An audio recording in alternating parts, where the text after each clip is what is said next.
बिस्मिल्लाहिर्रहमानिर्रहीम, अस्सलाम वालेकुम। रोज़ाना की बुनियाद पर नई नई डेवलपमेंट्स हो रही हैं। मियां मोहम्मद नवाज शरीफ ने आज दूसरे मुसलसल दिन वीडियो खिताब किया। अब से कुछ घंटों पहले पैमरा ने एक नोटिफिकेशन जारी कर दिया है कि जिसके बाद मियां मोहम्मद नवाज शरीफ की तकरीर हम आपको नहीं दिखा सकते, वो शॉर्ट्स भी नहीं दिखा सकते कि उन्होंने आज क्या कहा। नवाज शरीफ साहब की तकरीर पर अब बात नहीं हो सकती, ये अब से कुछ देर पहले की डेवलपमेंट है। इमरान खान साहब ने एक इंटरव्यू दिया है और उसमें बड़ी बोल्ड किस्म की बातें की हैं। उनसे सिविल मिलिट्री ताल्लुकात और इस सब हवाले से भी पूछा गया। ज़रा देखिए नदीम मलिक के इन सवालात पर खान साहब ने क्या जवाब दिए।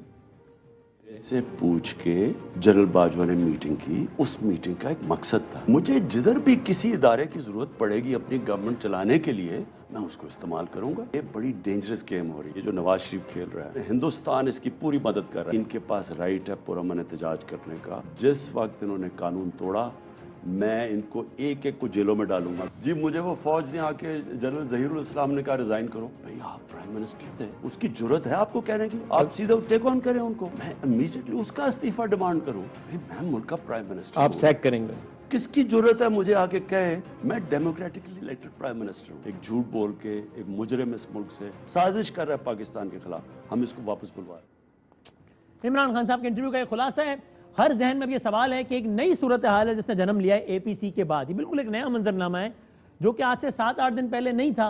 तो अब क्या होगा, आने वाले हफ्तों महीनों में क्या होगा? जेलें, जलसा, जुलूस, सियासत ये सब गर्म होगी।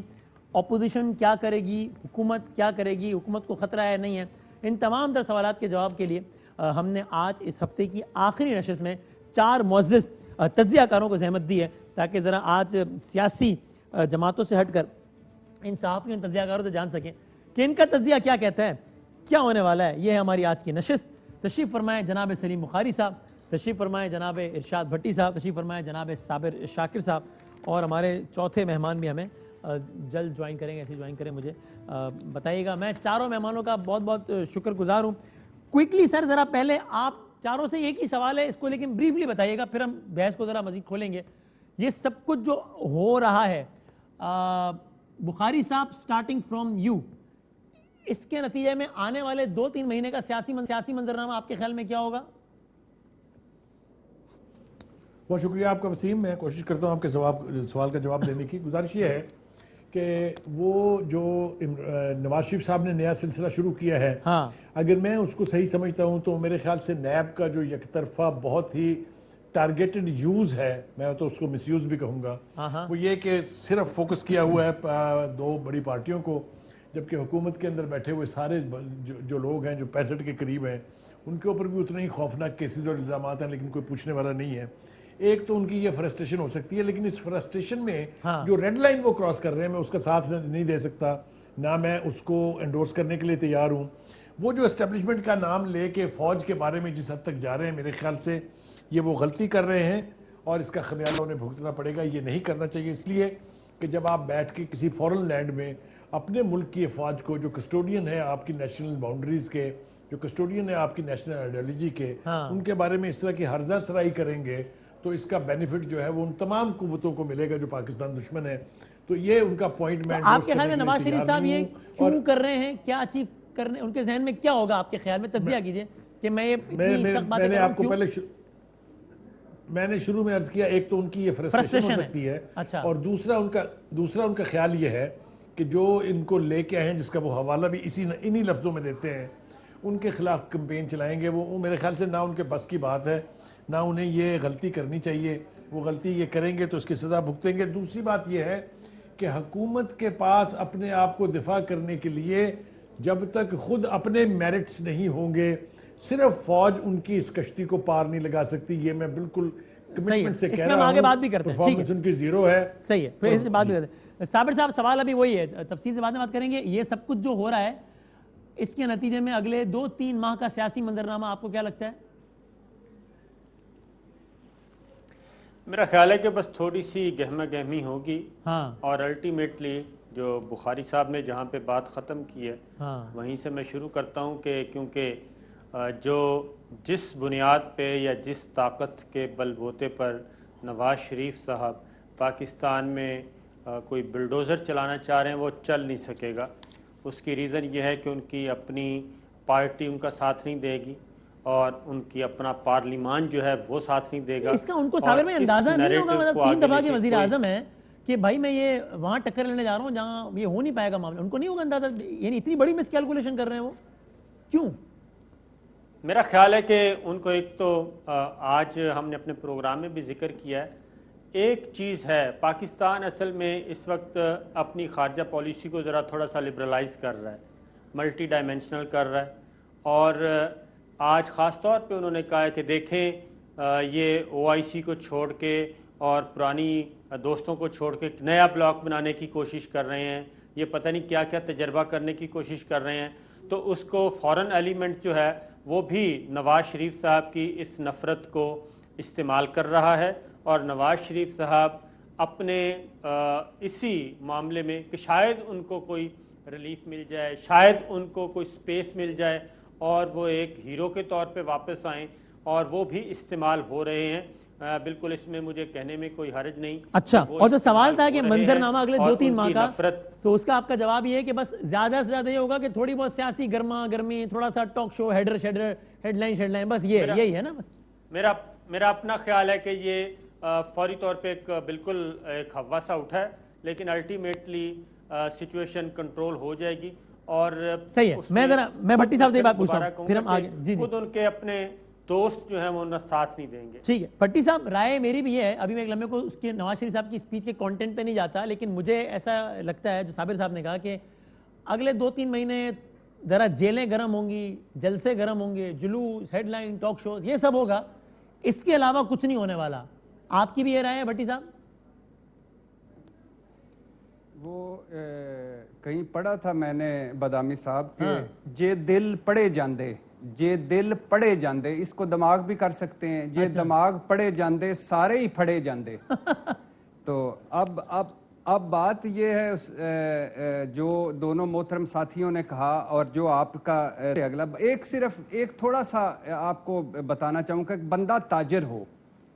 बंदा ताजर हो, उम्र 70 साल हो, खास जायके और चंद कुकों के बावर्चियों के अलावा दूसरा खाना ना खा सकता हो, और एक खास माहौल और ख़ास टेम्परेचर के अलावा रह ना सकता हो, लिबास पर तबीयत ऐसी बागो बहार हो कि लिबास पर दाग लगे, मीटिंग छोड़ के जाएं और लिबास बदल कर आएं, तशवीशनाक हद ना सही मगर बीमार हो, और खोने के लिए बहुत कुछ हो, सारी उम्र इस्टेब्लिशमेंट की बैसाखियां हाथ में रही हों, इक़्तिदार मिले, जब इक़्तिदार मिले तो पीछे आशीर्वाद हो, जब कोई जद्दोजहद करे तो पीछे आशीर्वाद हो, जब कोई ऐसी सजा नहीं जिसका एंड रिलीफ ना हो, और कोई ऐसी जद्दोजहद लॉन्ग मार्च वगैरह नहीं जिसके पीछे कोई हाथ होगा क्या ये सब? अब आपका सवाल ये है कि वो इनकलाबी, वो फिर ये जो रायविंडी सवाल ये अगले कुछ महीने का मंजरनामा क्या होगा, ये सवाल है। हाँ वो ये जो रायविंडी मज़ाहमत और ये जो, हाँ ये भट्टी साहब बड़े तेज हैं, ये जो रायविंडी मज़ाहमत और एवन फील्ड, भट्टी साहब से बात करते हुए हर आदमी साबिर शाकिर होता है वैसे। ये क्यों है? ये क्यों है? सवाल ये आपका बड़ा खूबसूरत सवाल है, क्यों है नहीं, आपकी जुगत का भी अभी शुक्रिया। पहले सवाल तो ये है, अच्छा अब पहला सवाल ये है, झुकते तो सर कौन मारता है तस्दीक के लिबास में, वो लोग जानते हैं। आप जब इसको कि अगले 2-3 माह का सियासी मंजरनामा, ये हाथ जोड़ने वाले, इसका जवाब अगर अता फरमा दें, अगर मुझे आपने लिखा हुआ है वो सब खत्म हो गया, अगर सवाल का जवाब एक दो फिक्रे अगर आप सुन लें तो मैं उसका जवाब आपको खुद ही मिल जाएगा। बात यह है कि ये अपने कद हुजम और साइज से जो बड़ी बातें कर रहे हैं, ये इस डेस्परेट एक अटेम्प्ट है, सब कासद नाकाम हो गए हैं, सर्वाइवल का मसला है, आल बचाओ माल बचाओ खाल बचाओ प्रोग्राम है। अब अगर और ये जो कोशिश करेंगे लेकिन कामयाब नहीं हो पाएंगे। कोशिश करेंगे लेकिन, हाँ ये आखिरी जुमले में जवाब, कोशिश करेंगे लेकिन कामयाब। इमरान खान साहब आवाज आ रही है मेरी? अस्सलाम वालेकुम। जी आ रही है भाई। बहुत शुक्रिया सर। पहला सवाल सबके सामने यही रखा है और आपसे भी वही, फिर बहस आगे बढ़ाते हैं कि ये सब कुछ जो हो रहा है इसके नतीजे में आपके ख्याल में अगले 2-3 माह, ये मैं 2-3 माह पे इसलिए फोकस कर रहा हूँ कि एपीसी में उन्होंने दिया ना पूरा एक्शन प्लान कि अक्टूबर में जलसा, फिर यूं, फिर लॉन्ग मार्च जनवरी, इसलिए पूछ रहा हूँ, मैं 2-3 माह पे फोकस कर रहा हूँ। आपके ख्याल में अगले 2-3 माह का सियासी मंजरनामा क्या होगा? डिपेंड करता है इमरान खान साहब पे, ये अच्छा। अपोजिशन पे डिपेंड नहीं करता। अच्छा, इमरान खान साहब पे डिपेंड करता है, वो अच्छी तरह करेंगे तो वो निकल जाएंगे। अब डिपेंड ये करता है कि इमरान खान साहब कितनी गलतियां करते हैं। यानी बेस्ट तरीका उससे आपके ख्याल में फैसला क्या हो है इस सकेगा। सबको हैंडल करने का इमरान खान साहब के पास? नहीं, इमरान खान साहब के पास सबसे अच्छा हैंडल करने का तरीका है, ये जो करना चाहते हैं इनको करने करने दें। दें। हाँ, इनको करने दें। और अगर ये कोई, देखिए मैं आपको एक बात बताऊं, अगर कोई इदारा किसी को गिरफ्तार करता है तो इंटरफेयर ना करें, अगर कोई इदारा किसी को छोड़ता है तो इंटरफेयर ना करें, चीजों के अंदर स्टेटमेंट देने से गुरेज करें, अपने काम से काम रखें, ये सबसे अच्छा तरीका है। देखिए अपोजिशन की कोशिश जलसा है कि जुलूस इदारे रैली engage करने हो दें, जाएं। कंटेनर ना लगाएं, बीच में कोई बैरियर ना लगाएं। हाँ, जो देखें, मैं अर्ज करता हूं, जहां पे लॉ एंड ऑर्डर को वो खराब करें, जहां पे वो सिस्टम को रोकने की कोशिश करें, वहां पे रेजिस्ट करे रियासत। लेकिन प्राइम मिनिस्टर इसको डीपोलिटिकल रखें, आप अपने साथ इसको नथी ना करें किसी चीज को। ऐसा ना हो जाए कि आपका वजीर दाखिला बैठ के स्टेटमेंट दे रहा है, ऐसा ना हो जाए कि आपका वजीर इत्तलात सिर्फ यही काम कर रहा है। इसको बिल्कुल लाइटर लें, इनको करने दे जो करते हैं, क्योंकि ये सिर्फ फ्रस्ट्रेशन है, ये गुस्सा है, खौफ है, और ये देर पा नहीं होता। ये वो जज्बात हैं जो, वैसे वसीम भाई मैं आपको वैसे ही बता देता हूं यार, कि 12 मिनट का ड्यूरेशन होता है किसी भी जज्बे का जो इंसान के ऊपर तारी हो जाता है।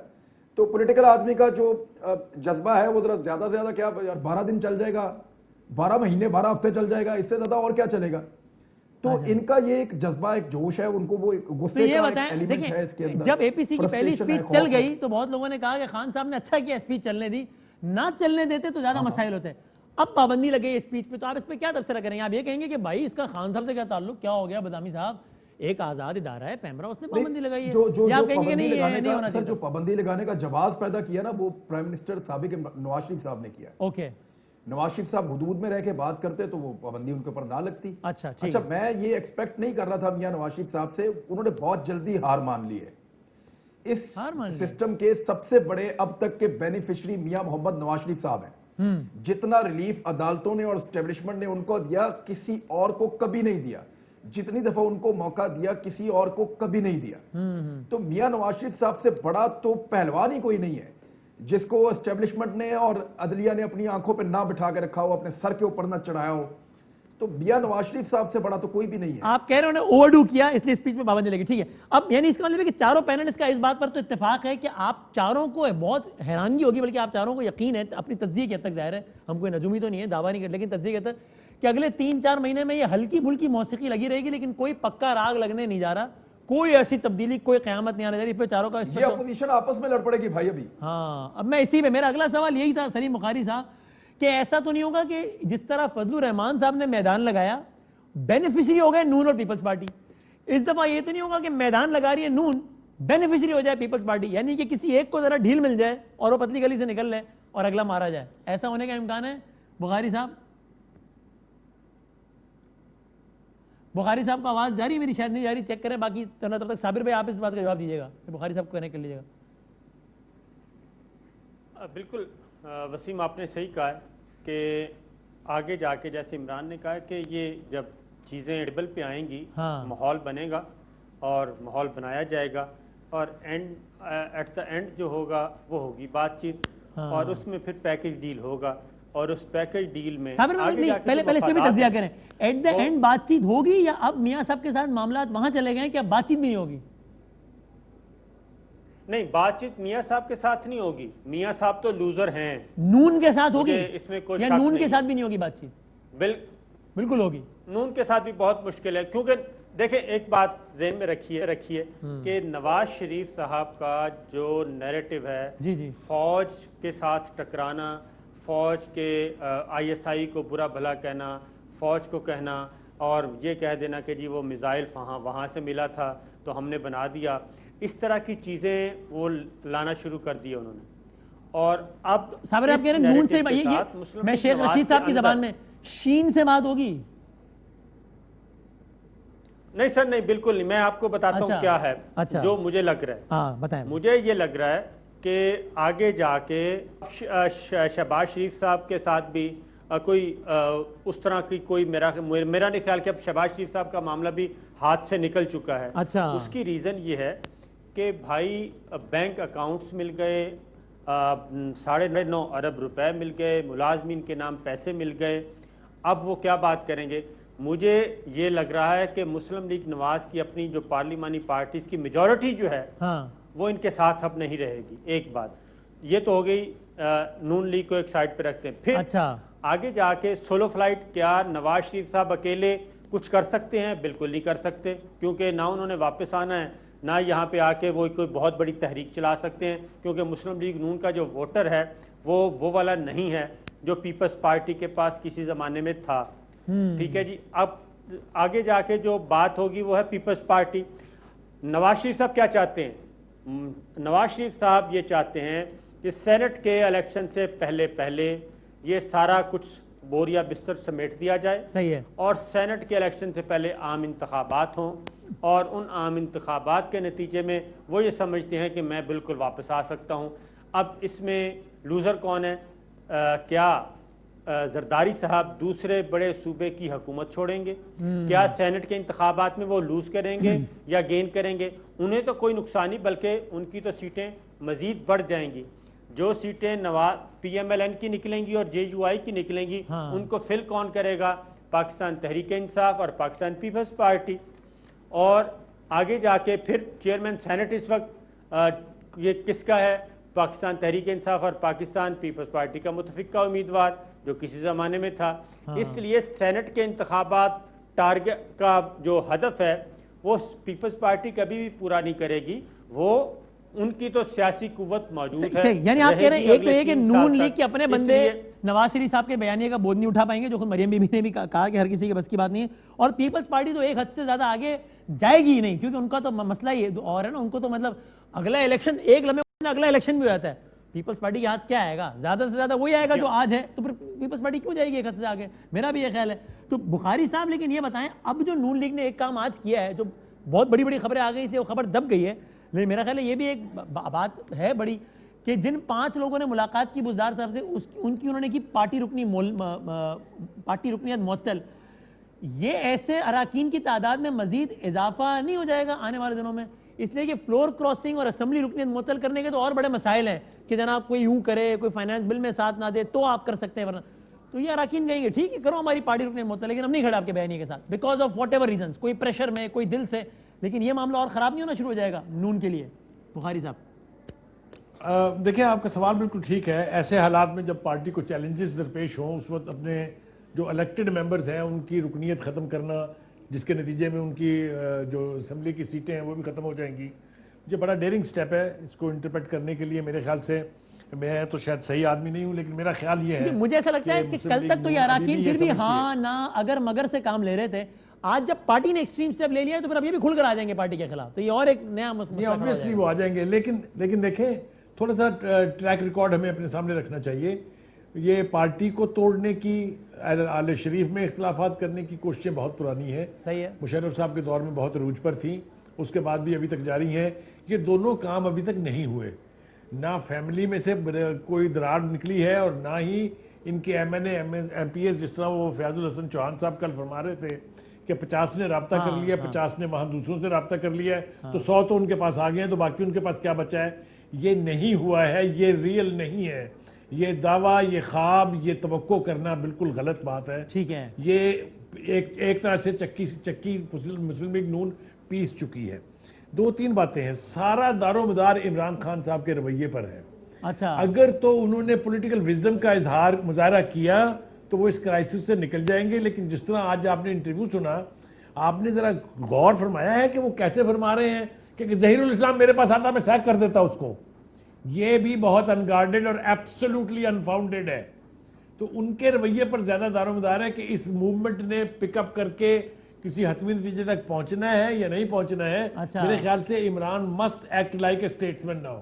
अब वो बचपने के स्टेटमेंट जो है ना, उनकी 21 वीडियोस चल रही हैं इस वक्त सोशल मीडिया के उसमें, जिसमें वो इसी फौज के बारे में अपने उन ख्यालात का इजहार कर रहे हैं जो शायद अब वो सोचने के लिए भी तैयार ना हो। अच्छा, तो ठीक है, इमरान खान साहब को एज प्राइम मिनिस्टर एंगेज करना पड़ेगा उन पॉलिटिकल कुव्वतों को जो इन 2 मेन स्ट्रीम पार्टियों के साथ नहीं है। ओके। अब मेरा मुझे एज ए प्राइम मिनिस्टर दोनों पार्टियों को एंगेज करना चाहिए। ठीक, अगर एक ब्रेक के बाद भट्टी साहब इंटरव्यू पे जरा तज्जिया करते हैं ना, आज के खान बड़ा एक गैर मामूली इंटरव्यू है जो इमरान खान साहब ने आज दिया है, जरा उस इंटरव्यू पे कुछ बात करते हैं। और फिर ये सवाल भी कि हमारे 2 मेहमानों का ये ख्याल है, बुखारी साहब का, खान साहब का और इमरान खान का, कि अगर वज़ीर आज़म इमरान खान किस तरह बिहेव करते हैं, किस तरह रिएक्ट करते हैं इस पर भी अपोजिशन की कामयाबी और नाकामी का दारोमदार होगा एक हद तक। तो आपसे ही पूछूंगा कि खान साहब को आपके ख्याल में क्या करना चाहिए सारी सूरत हाल में? ब्रेक के बाद आते हैं।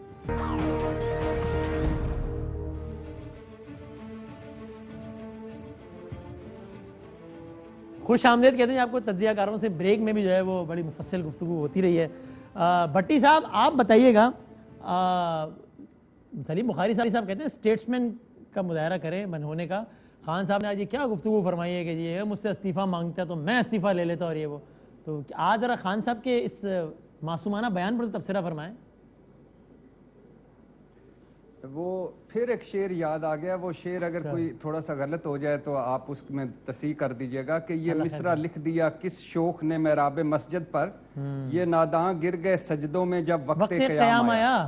अच्छा हाँ तो अल्लाह के फजलो करम से ये मियाँ मोहम्मद नवाज शरीफ साहब हों, आसिफ जरदारी साहब हों, इमरान खान साहब हों, सारे हों, जब वक्त क़याम आता है ना उस वक्त और सिचुएशन होती है और बाकी जगहों पे और होती है। खान साहब ने वैसे ये शेर एक दफा नवाज शरीफ साहब को मंसूब किया था मुशर्रफ साहब पे कार्रवाई ना करने के हवाले से, ये नादा गिर गया सद्दे में जब वक्त क़याम है। फिर खुद तो बिल्कुल ही नहीं की कार्रवाई, वो अलग मामला, लेकिन वो कहा था उन्होंने एक दफा। खैर हाँ अब बताइएगा। मियाँ मोहम्मद नवाज शरीफ साहब तो इस बात के शाहकार है ना, यानी हमारे अगर कोई दर्जा बंदी की जाए तो विक्ट्री स्टैंड पे वो आते हैं। यानी फॉर एग्जांपल बाकी सारे काम छोड़ दें, दो सिर्फ पकड़ लें। यानी आज उन्होंने कहा कि एक जनरल साहब आए थे और उन्होंने रात के 12:30 बजे रात आधी रात का कि आप इस्तीफा दे दें, और मैंने कहा जाओ जो करना है कर लो, इस्तीफा नहीं दूंगा, और सवेरे कुछ भी ना किया। यानी आज हमें जो इनकलाब पूरा लग करना चाहिए था आपके ख्याल में? जिंदा होते तो वो हाँ वो फोन पर क्यों नहीं करना चाहिए था? He was a prime minister, number 1। Number 2, Dawn leaks थी, आपको याद है डॉन लीग्स पे यानी क्या किया इन्होंने? जीआईटी बनाई, जीआईटी बनाकर 2 फौजी अफसर रखवाए, उसके बाद 3 वजीरों को पेश किया, उसके बाद साफियों को पेश किया, उसके बाद अफसरों को पेश किया, और उसके बाद उनसे रिजाइन ले लिए फातिमी साहब और परवेज रशीद साहब से। और जब वो धरने वाला हुआ जो अब कह रहे हैं कि धरने के पीछे नहीं था, उस वक्त ये मुशाहिदुल्लाह ने पता नहीं काठमांडू के श्रीलंका का क्या कहा था, जो हालांकि ये भी इनका अपना ही स्क्रिप्ट था, इंटरव्यू बीबीसी को जो दिया था कि धरने के पीछे कोई है और हमारे पास टेपें हैं, वहीं फारग कर दिया, खड़े खड़े फारग कर दिया कि मियाँ घर जाओ। तो वक्त क़याम जब आता है तो ये ऐसे ही करते हैं, ऐसा होता है। बाकी ये था कि आप सवाल बड़ा वो आपका अहम था कि इमरान खान साहब को अगर ये आगे जाते हैं तो इमरान खान साहब को क्या करना चाहिए? इमरान खान साहब को चाहिए कि ऊपर से ए से लेकर जेड तक जबानें कंट्रोल करें प्लीज, और जो बात छोटी सी होती है ला के ये चुराए में ले आते हैं। दूसरा है जबान से नहीं दिमाग से काम करें अगले ये, और सियासत को सियासत से हैंडल करें। और जो आखिरी और बड़ी इंपॉर्टेंट बात है वो है गवर्नेंस परफॉर्मेंस पर फोकस करें, अपनी गवर्नेंस परफॉर्मेंस बेहतर करें। इमरान खान साहब को शायद या उनकी टीम जो है उलझी हुई होगी इसमें, लेकिन उनको ये नहीं पता अपोजिशन फुसफुसी हो जाएगी अगर उन्होंने महंगाई पर कंट्रोल कर लिया। सफेद पोश आदमी रो रहा है, हो चुकी होती अपोजिशन बिल्कुल फारिग और इररिलेवेंट हो चुकी होती अगर गवर्नेंस अच्छी होती तो अब तक ये काम हो भी चुका होता। और महंगाई का मतलब क्या है? महंगाई का मतलब क्या है? महंगाई एक होती है महंगाई जो हुई, एक होती है जो मसनूई महंगाई, जो जहां गवर्नमेंट की रेट ना होना उससे जो महंगाई होती है वो है, वो बड़ी हर्ट कर रही है कि आपके पास पेट्रोल हो, पेट्रोल ना मिले, चीनी हो, चीनी ना मिले, गंदम हो, आटा ना मिले, ये जो है। और फिर इमरान खान साहब और दवाई हो, दवाई ना मिले, और फिर आप दवाई इसलिए महंगी कर दी कि आप कहें मैंने महंगी इसलिए कर दी ताकि अब मिल जाए। ये तो जुल्म है ना यार, मतलब नहीं मिल रही वो भी आपका मसला है, फिर आपने महंगी इसलिए कर दी। इस तरह थोड़ी सी अपनी परफॉर्मेंस महंगी कर दें, थोड़ी सी अपनी मेरिट महंगा कर दें, थोड़ा सा अपनी गवर्नेंस महंगा कर दें ताकि मिल जाए, और थोड़ी सी नालायकी सस्ती करें, थोड़ी सी नायली सस्ती करें, थोड़ी ताकि ये ना मिले हमें। तो अच्छा, अब उसके बाद क्या है कि उसके बाद है खुद पुलिस पटवार जो है, इसमें हमें रोज छितर पड़ रहे हैं कौम को हर जगह इसका काम करें, महंगाई, पुलिस पटवार और खुद यानी गवर्नेंस। आप ये कह रहे हैं कि इन चीजों से ज्यादा इमरान खान साहब को नवाज शरीफ साहब की तकरीर, एपीसी जलसे जुलूस से ज्यादा अपनी गवर्नेंस के पास डाल सकती है। मरियम साहबा, नवाज शरीफ साहब, पार्टी वाले, नून लीग वाले, तो अपोजिशन वाले ये जो हर ये नाम ले रहे हैं फलां को करो, तो खुद एहतसाबी शुरू करें। ये खुद एहतसाबी शुरू करेंगे, ये वैसे ही गुब्बारे से बाहर निकल जाएगी। और आप प्लीज इनको बाकियों को टाइम दें, हालांकि इन्होंने वक्फे में कहा था कि ज्यादा टाइम देंगे, लेकिन मुझे पता था ये ऐसे ही करेंगे। आपको पता है ना, ये इनका भी मतलब ब्रेक में कुछ और, ऑन एयर कुछ और, देख लिया ना आपने। इमरान खान था, आप बताएं। चले अब एक और फैक्टर बात करते हैं, मौलाना साहब पे कमेंट करें। क्या मौलाना साहब इस लिहाज से कोई परेशानी कर सकते हैं गवर्नमेंट के लिए कि हम ये जानते हैं कि मौलाना साहब अपना मदरसा फैक्टर, बाकी फैक्टर्स की वजह से सड़क पे बंदा ला सकते हैं, तो वो अपनी इस सलाहियत की वजह से गवर्नमेंट को कोई प्रॉब्लम डाल सकते हैं? या जिस तरह पहले भी सड़क पे बंदा लाए थे, गवर्नमेंट ने अक्लमंदी का मुजाहरा किया, कोई आंसू गैस नहीं, कोई शेल नहीं, कोई फायर नहीं, आए बैठे चले गए, गवर्नमेंट दोबारा भी यही करे, बेवकूफ़ी ना करे इनको शेल मारने की ताकि इनको मजीद हवा मिले, तो इस गुब्बारे से भी हवा निकल जाएगी। देखिए, मौलाना साहब के हवाले अगर इन्होंने कर दिया ना ये सारा इत्तेहाद, हाँ, तो ये ठा हो जाएगा वसीम भाई। अच्छा, नहीं ठा फायरिंग वाला है, हवाई फायर वाला, ऐसे ही जिस जगह पे ये धमाका कर देंगे मौलाना साहब। अच्छा, और ये पूरी अपोजिशन के ऊपर खुद कुछ धमाका कर देंगे। उन्होंने अभी जो स्टेटमेंट दिया है, हाँ, और पाकिस्तान की फौज को उन्होंने मुखातिब करके कहा कि वो हाल करेंगे जो अफगानिस्तान में अमरीकियों का हुआ है। तो ये एक अगली स्टेज पे पहुंचे हुए हैं, बल्कि उससे भी अगली स्टेज पे पहुंचे हुए मौलाना फजल रहमान साहब। अपोजिशन के बड़े तगड़े बंदे, हार्ड लाइनर भी उनकी लाइन नहीं ले सकते। एक तो ये जहन में रखें। सही है। मेरे ख्याल में इनको बोलने देना बहुत जरूरी था ताकि इनको चुप कराने का एक जवाब मौजूद हो कि कहां तक इनकी आवाज जो है वो ज्यादा मैक्सिमम, अब सोशल मीडिया ही रह जाएगा, उसके ऊपर ये करेंगे तो इनकी कवरेज बंद हो जाएगी। ये इदारों के खिलाफ बात करते हैं, पाकिस्तान के आइन के अंदर गुंजाइश नहीं। मौलाना अच्छे जलसे तो कर सकते हैं, एक वो और जलसे परेशानी का बाइस होंगे। मेरा जो आज वसीम भाई, मेरा जो आज कंसर्न था ना वो ये था कि इमरान खान साहब ने एक जुमला बोला, हाँ, नदीम मलिक साहब से बात करते जी जी, उन्होंने कहा कि नवाज शरीफ के पीछे जो है वो इंडिया है।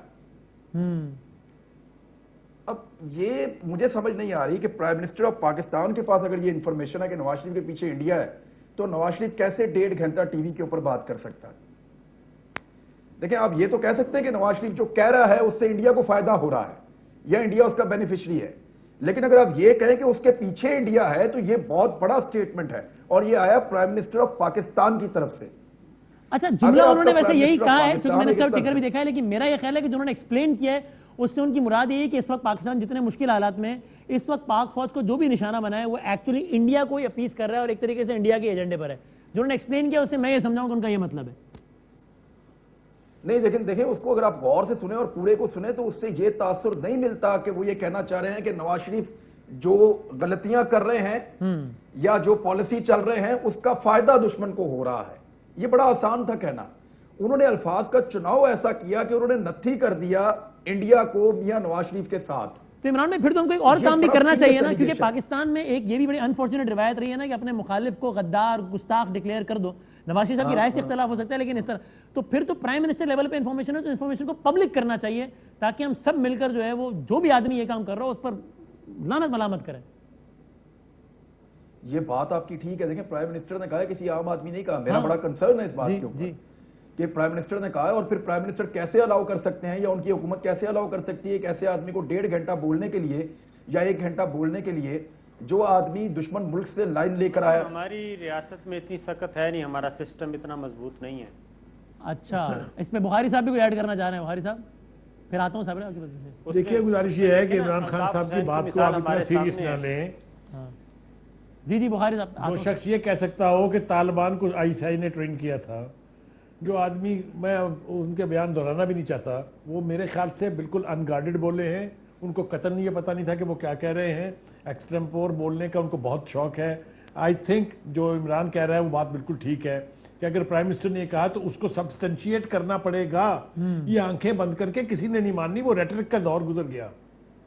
ठीक है, हाँ, चूंकि वो सही बात है, पहले भी वो, यानी हम ये एक्सपेक्ट कर रहे थे कि जब खान साहब गवर्नमेंट में आएंगे वो पहले बताते थे ना कि इनकी तो फैक्ट्रियों में इंडियंस काम करते हैं, एक कलबोशन नहीं 1000 कलबोशन है। तो अब तो हुकूमत में आ गए हैं, सारे इदारे भी उनके पास है, तो हमें बताएं ना कि यार ये कारोबार था नवाज शरीफ का इंडिया में, ये होता, ताकि वो एक्सपोज करें, वरना फिर बातें ना करें। तो कि अब तो गवर्नमेंट में ना, अब तो अपोजिशन में नहीं है ना।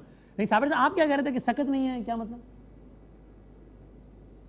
मैंने कहा कि हमारे पास इतनी सख्त नहीं है स्टेट में कि वो किसी को बगावत में और इस तरीके से कुछ चार्ज कर सके। अल्ताफ़ हुसैन एक बहुत वाज़ेह मिसाल हमारे सामने मौजूद है, लेकिन पूरी कोशिश के बावजूद उनके ख़िलाफ़ कोई कार्रवाई यूके में शुरू नहीं हो सकी। और कौन नहीं जानता कि वहाँ की सिविल और मिलिट्री इस्टेब्लिशमेंट जो है उनमें आपस में इख्तिलाफ था। सारी चीज़ों का पता चल गया और बड़ी मुश्किल से इमरान फ़ारूक कत्ल केस में जो ब्रिटिश गवर्नमेंट ने सपोर्ट किया, और वो भी उसके बाद किया कि आपने मुजरमों को सज़ाए मौत नहीं देनी क्योंकि वो यूके में सज़ाए मौत नहीं है।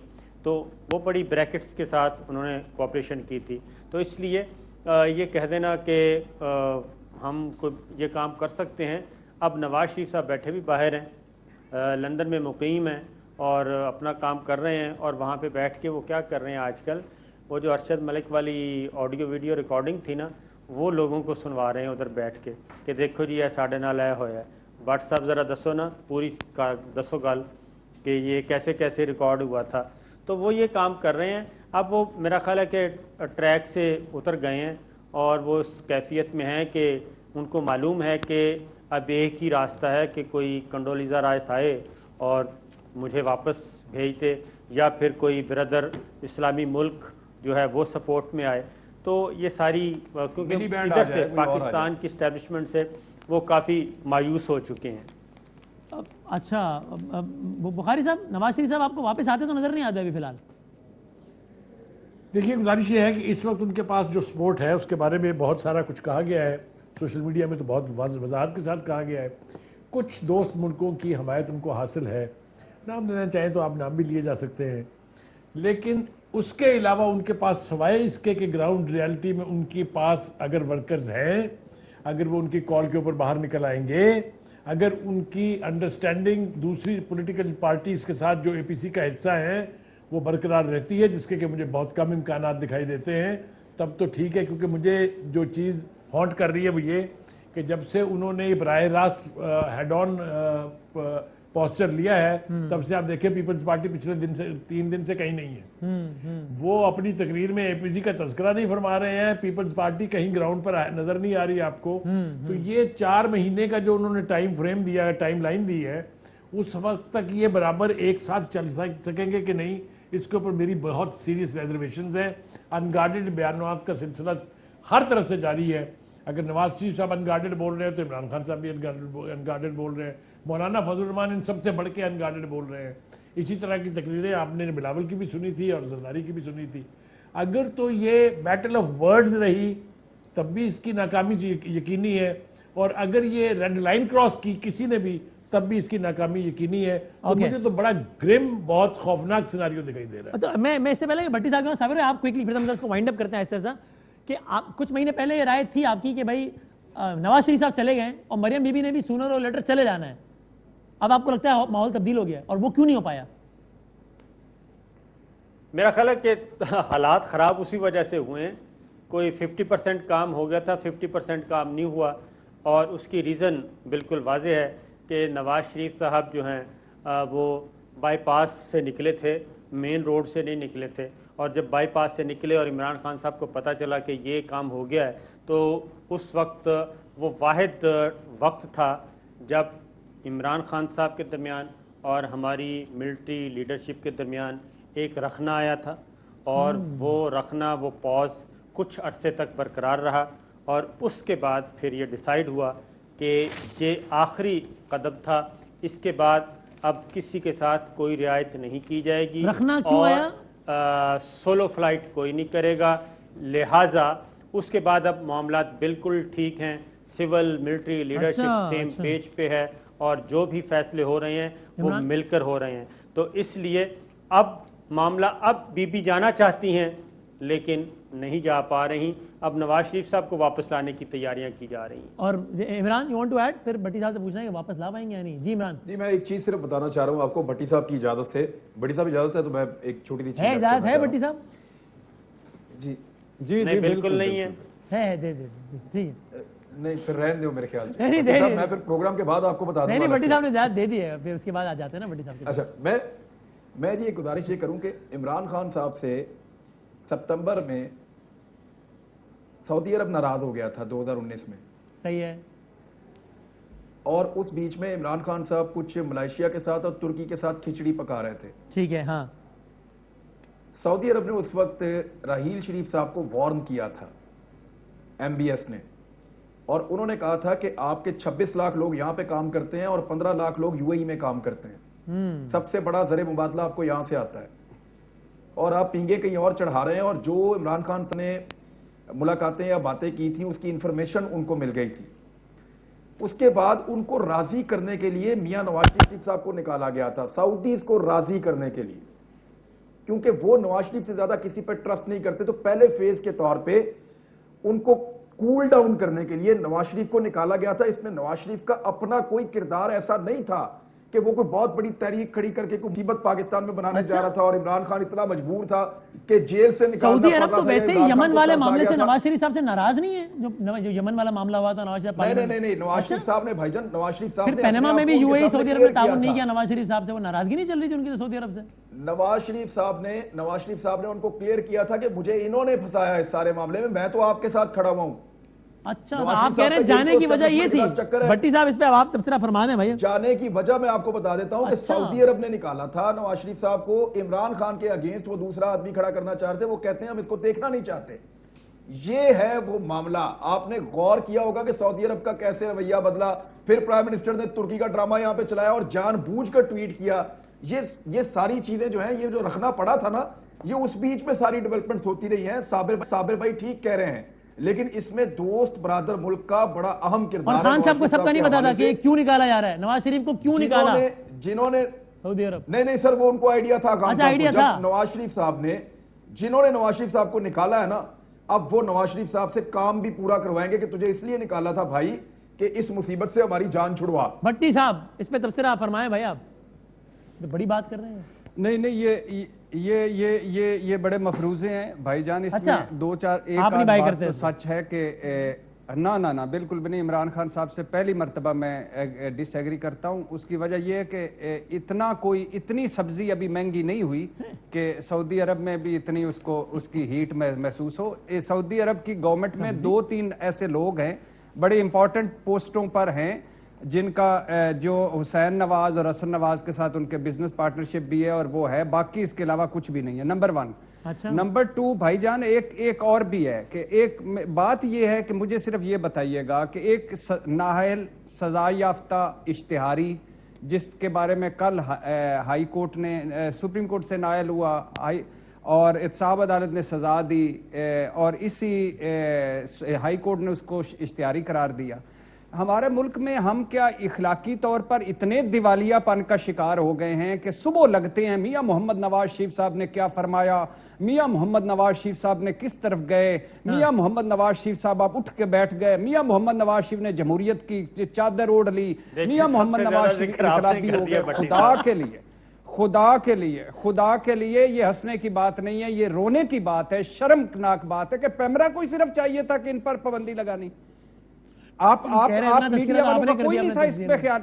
कल मुशर्रफ साहब पे हम एतराज करते थे कि एक इश्तिहारी है जो बाहर बैठकर इंटरव्यू देता है, और आज हम लाइव पे 54 मिनट, फिर उसके बाद अगले दिन तकरीर, और फौज पर जिस दिन इस फौज को कुछ हो गया ना, लग पता जाएगा आपको लगता है ये जो फलस्तीन, ये जो शाम, ये जो इराक, ये जो इनका हाल नहीं देखा आपने फौज के बगैर, तो उस दिन वो कहते हैं फौज के कुछ इंडिविजुअल्स के हवाले से मेरी राय है, बाकी उनका तो एवल फील्ड तो और छोड़े यार इंडिविजुअल, ये इसी की प्रोडक्ट है, इसी के सारे कुछ पांव पड़े रहे हैं, तरले मिनट प्रोग्राम चलाते रहे हैं, अपने चंद फैमिली बचाना चाहते हैं, आल बचाओ माल बचाओ खाल बचाओ प्रोग्राम है, और आप कहते हैं कि इंडिविजुअल। क्या इंडिविजुअल है? इंडिविजुअल नहीं मानी, तरला प्रोग्राम नहीं माने, कासद सारे हार गए। आप चिट्ठी जरा सैया जी को नाम लिख दो, आप इनकलाबी हो गए हैं। चलो 30 सेकंड अगर बात करते हैं, अगले 3 सालों में इमरान खान को ना किया करें, इस तरह ना करें। ये आप हम इस मुल्क के, आप कहते थे ना बदामी साहब, आखिरी बात, वो जमहूरियत के बड़े आप चैंपियन बने थे एक प्रोग्राम में। ये है वो जमहूरियत जो जमहूरियत के दिफा में मैं आज भी खड़ा हूं भाई, इश्तिहारी आपको ब्रीफ कर रहा है, इश्तिहारी ब्रीफ कर रहा है आपको। मुबारक हो आपको, आपको ये ऐसी जमहूरियत मुबारक हो। ये इश्तिहारी मुझे- तारीफ कर रहा है कि आपने मुझे ना इनकलाब को ऐसी किस तरह जमहूरियत लीड मुबारक करना। चाहिए ना वैसी चाहिए जो आपके बच्चों का दूध ले गई थी। जो आपने प्रोग्राम में कहा ना, मैं इंडिविजुअल के साथ नहीं खड़ा हूं, जमहूरियत के साथ खड़ा बच्चे ही हूं। खा और मैं लेंगे, आज भी बच्चे कहता हूं कि खाए- जमहूरियत बच्चे जिंदाबाद। खाने तो वाली मैं खड़ा हूं जमहूरियत। आपके साथ। नहीं, बहुत शुक्रिया तीनों मेहमानों खड़े का। रहें, खड़े रहें, मैं खड़ा खड़े हूं, रहें। मैं खड़ा हूं, इंडिविजुअल के साथ नहीं, निजाम के साथ। वो वाली हो चाहे वो बच्चों के दूध वाली। ब्रेक के बाद कंक्लूड करूँ तो हफ्ते के आखिर में ही बड़ा हंगामा खेज हफ्ता रहा है। अब हमारे मेहमानों की अक्सरियत का ये ख्याल है कि अगले कुछ अरसे में हुकूमत जाने वाली बात ये तो नामुमकिन ही लगता है। ये बात तय है कि बहरहाल अगले कुछ हफ्ते और महीने सियासी तौर पे हंगामा खेज ज़रूर होंगे। अगले प्रोग्राम तक के लिए अल्लाह हाफ़िज़।